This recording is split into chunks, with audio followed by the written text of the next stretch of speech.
Hello everyone. तर मी आज बनवणार आहे रवा आणि बेसनचा एकदम साधा आणि सरळ पद्धतीने हा ढोकळा आहे बनतो. झटपट बनून जातो हा. त्यामध्ये मी बेसन टाकलेलं आहे 1 वाटी. 1 वाटी रवा घेतलेला आहे. तो आपण पूर्ण मिक्स करून घेऊ आणि त्यामध्ये मग मी 2 चम्मच साखर टाकते. साखर, तेल अगदी थोडं टाकायचं, म्हणजे अर्धी वाटी तरी टाकायचं. हां, तर आता मी साखर टाकून घेतली. त्यामध्ये दही टाकून घेणार आहे थोडं 1 वाटी आणि छान त्याला पिठामध्ये मिक्स करणार आहे. पण मिक्स करून घ्यायचं.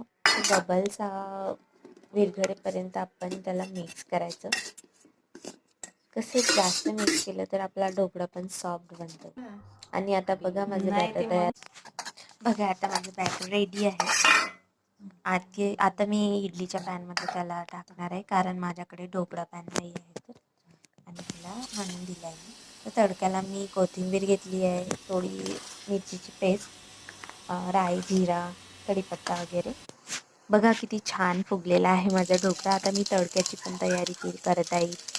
तर सर्व राई, कोथिंबीर, कढीपत्ता सर्व मी टाकलेलं आहे.